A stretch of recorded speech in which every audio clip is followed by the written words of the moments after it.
Bears fans have been waiting for Ryan Poles to make a big splash move in free agency. What if I told you that Ryan Poles is winning free agency, but he's doing it in a different way? The Chicago Bears didn't go and drop massive contracts on big names, but instead they focused on fit, depth, and long-term team building, which I think is the thing that is more sustainable. We're talking about the signing of Devin Bush. We're also going to talk about how more and more people are starting to recognize what Ryan Poles is doing, even without the big splash signing. We'll talk about all that and more right after this.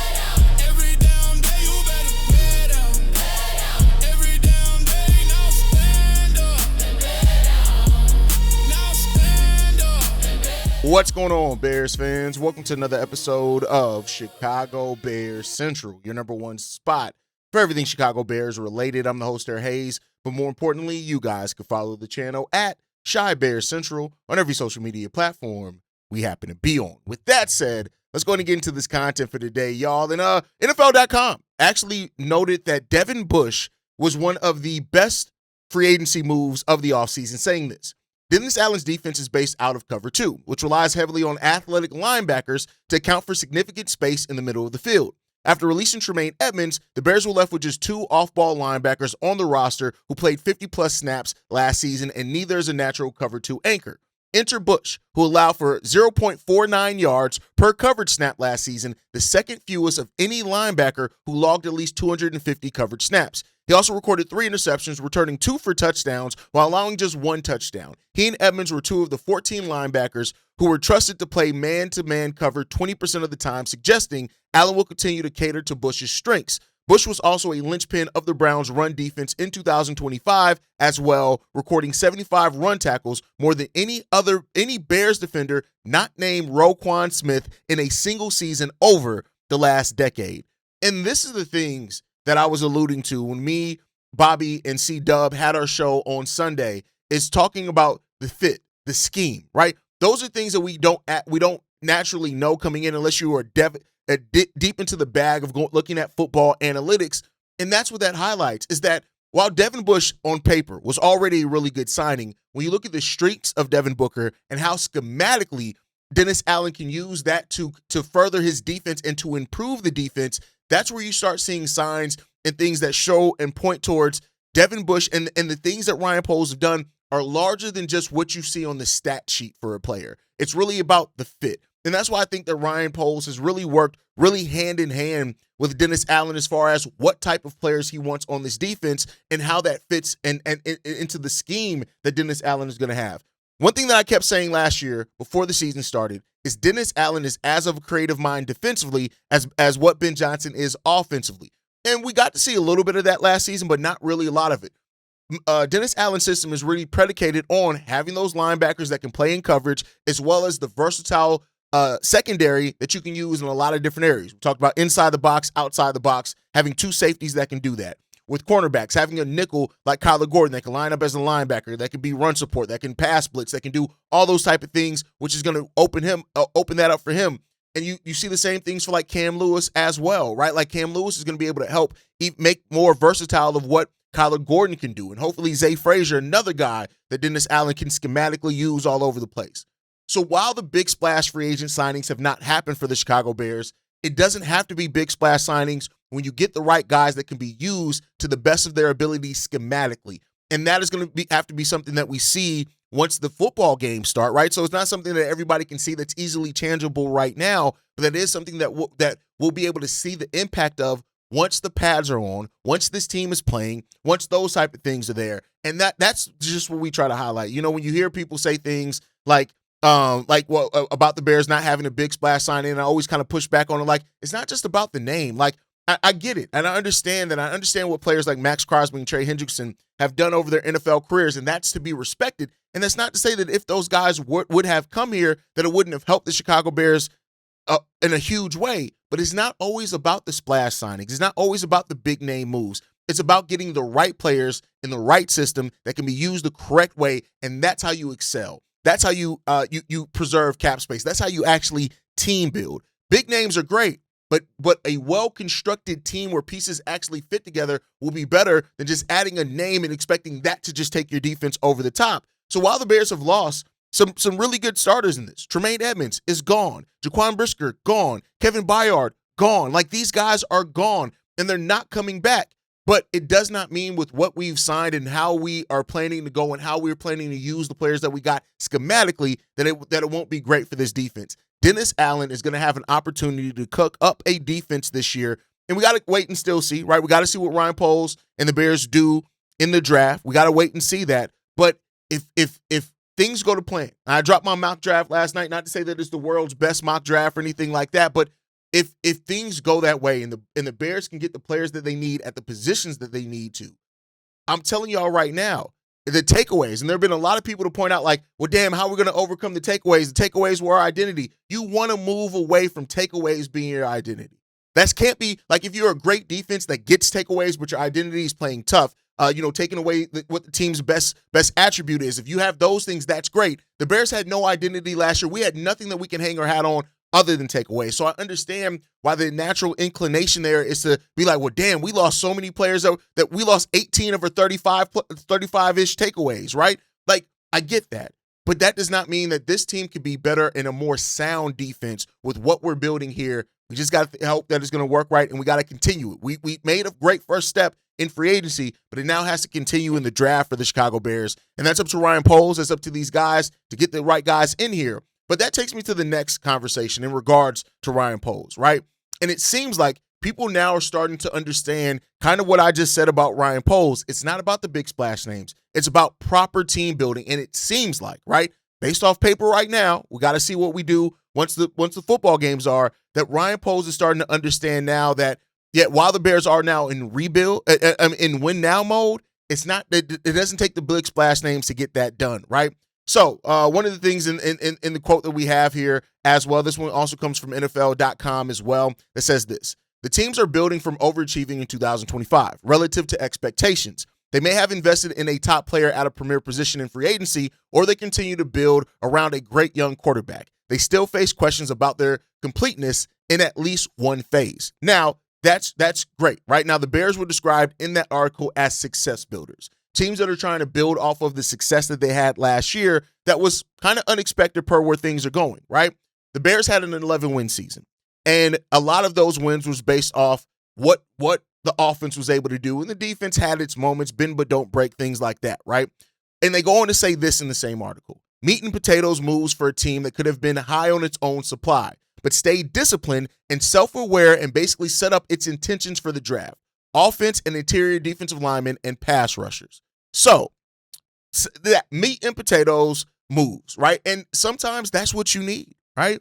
It would have been easy for the Bears to say, I'm not saying it would have been easy to acquire them, but it would have been easy for the Chicago Bears to make one splash move and say, listen, look, we just had an 11-win season. We just added a player like Max Crosby, and to try to sell that as, bam, we're right there.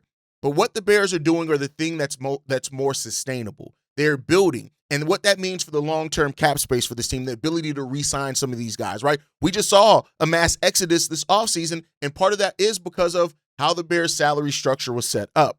Now, with the Bears going after more cost-effective contracts, they still opened up the bag. Kobe Bryant got paid as he should have.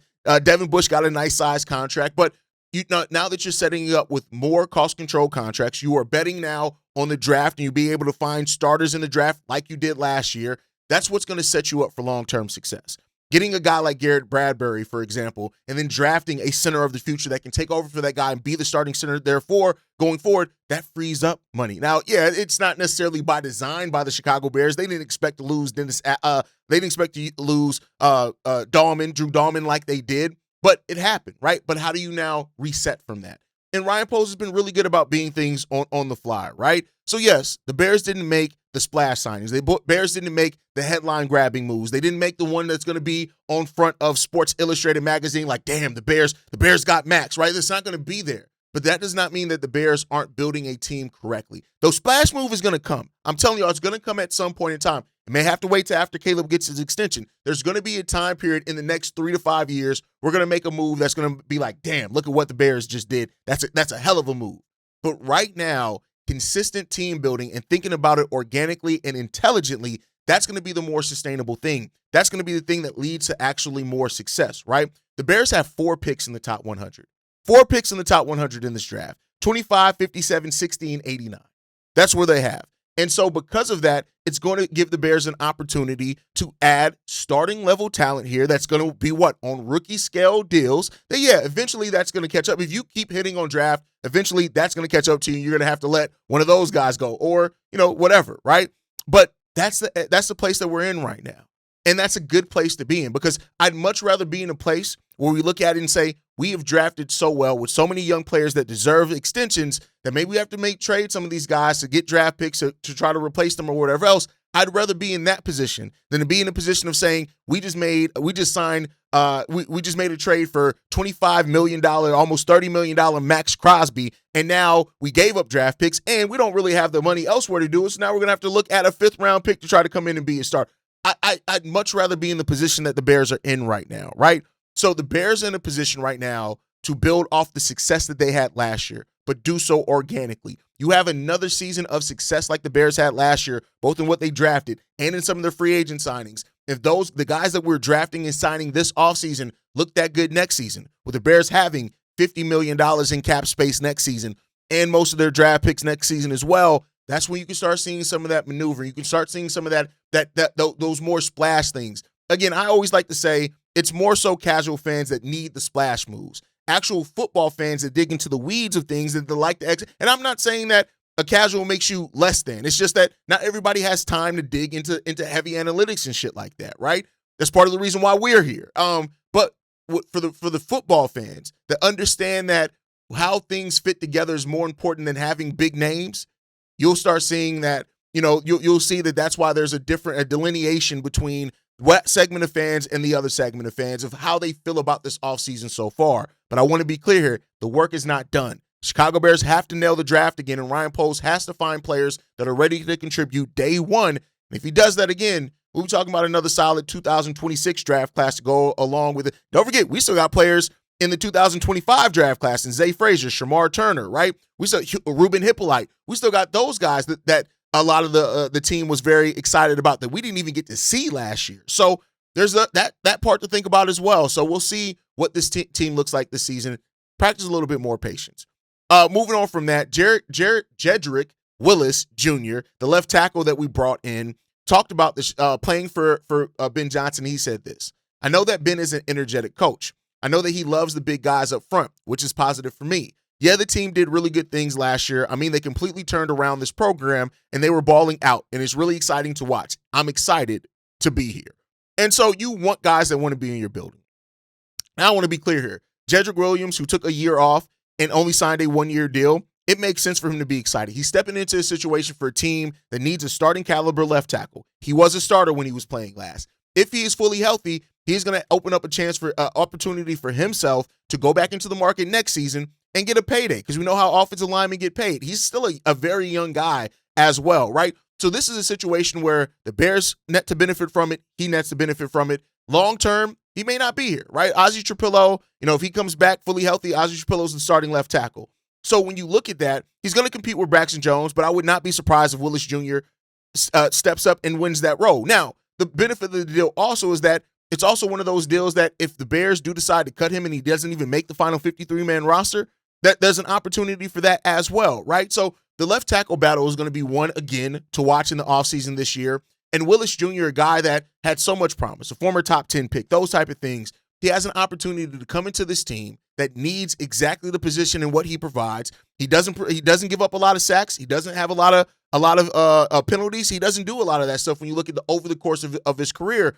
As long as he comes in and is himself and can do that here in a Chicago Bears uniform, he stands to get to gain a lot from it, even if it means long-term he is not a Chicago Bear. So, you like to see guys that are motivated. You like to see guys that are excited. I'm sure Dan Rouchar is excited about having a guy like Willis Jr. in here as well with what he's done and how he's looked at times in his career. And again, the thing with the offensive line that I always go back to, if Dan Rouchar signs off on it, I'm going to believe it. And that's just what it is. He's earned that faith. He is that renowned as an offensive line coach that he has my faith in those areas. We just got to see if it's going to work out. And I trust that if for some reason Jedrick Willis doesn't have it, and if that injury is more legitimate and still hurting him, then Dan Roushar is going to make that call and sit his ass down, or he's not going to make the final team, right? So, when you have coaches that you trust, and I get it that that's a unique place for Bears fans to be in. We haven't had a lot of coaches that we could trust right over the years. This coaching staff is a coaching staff that I think has already shown us that they deserve our trust until they show otherwise.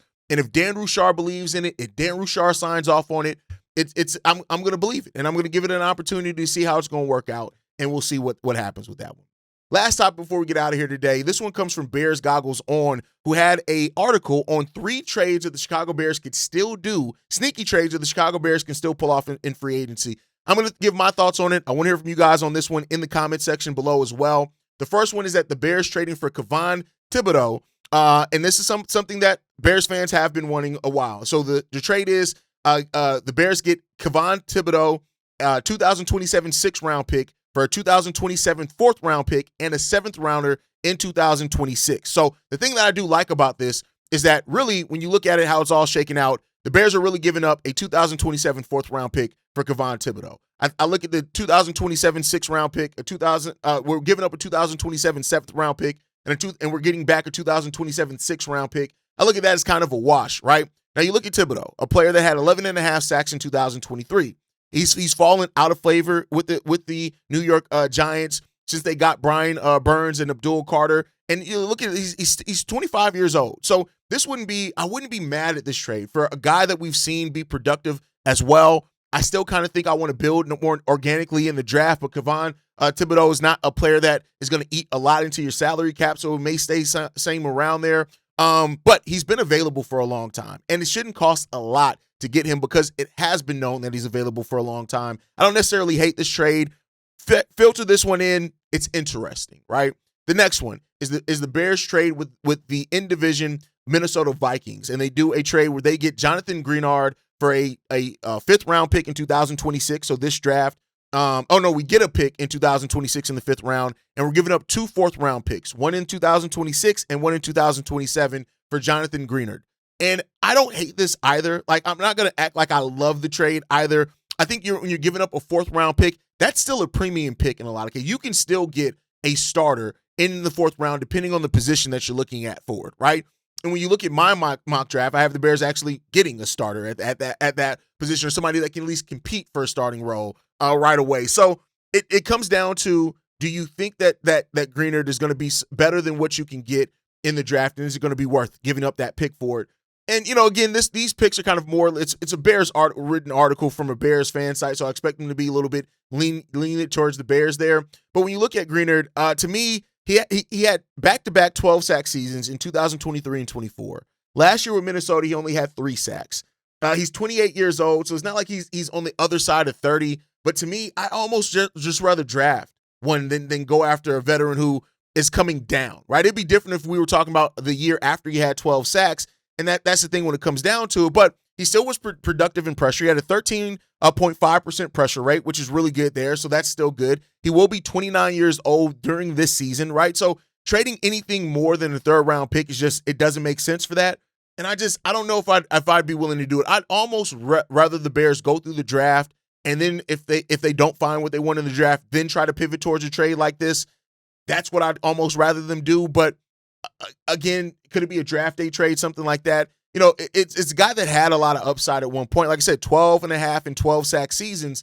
But I don't know. It's a little bit there that I'm just a little bit worried about it. Plus, he has a cap hit of $22 million. I'm kind of good on that. But let me know what you guys think down below. Last trade is another trade with the Giants, and that's the Bears getting Jalin Hyatt for a 2027 6th-round pick. Now, when you're talking about trading picks into the future like this, and you're getting a player that can help you right now, I'm kind of more apt to it because you're not giving up something in this draft. And, of course, when you kind of know exactly where the picks are going to sit, it's kind of harder to want to give those up, right? Because when you start looking at the draft board, things like that, at least for me. But when you look at Jalin Hyatt, what I look at it and I say, like, this is a guy that I'm not going to act like he doesn't have some potential. I'm not going to act like he can't help the Chicago Bears. But I also look at it and I say this to myself, like, could you not find a wide receiver later in the draft and may be able to do some of the same things? Now, he's 6 foot, 185 pounds. He's only 24 years old. This is a guy that was a former 3rd-round pick just in 2023. and you look at it like he's averaged 13 yards per reception his 3 years in the league. But the problem is last year was only 7 yards. The year before that was 7.8. In his rookie year, he averaged 16 yards per reception with 373 yards. It's just never really been a huge production guy, and that may raise some questions for me personally. But it's an interesting trade, at least to add some speed there, right? When it comes down to it. So, we'll see, right? But overall, I'll say this. I'm kind of good on it. So one of the trades I like more than the other two, but let me know what you guys think on those trades down below. That's going to do it for today's episode of Chicago Bears Central, man. I appreciate you guys so much. But Ryan Poles, I just want to focus on this again. It's clear that Ryan Poles is focused on fit, depth, and flexibility. And that's a good thing to sit into with a strong draft possibility coming up here for the Chicago Bears. So we're going to see what the Bears do in the 2026 draft. Make sure you guys like the video, subscribe to the channel. You can follow us as well at Chi Bears Central on every social media platform. You send us any feedback, questions, comments, concerns, ChicagoBearsCentral@gmail.com. And lastly, if you want to leave a text message and our voicemail for the mailbag, the number to do so, 773-242-9336. We are the #1 spot for everything Chicago Bears related, but that's thanks to you, lovely and beautiful people. And like I like to end every episode on, Chi-Town up, Bear down. Love you guys. Peace, y'all. This has been a presentation of the Break Media.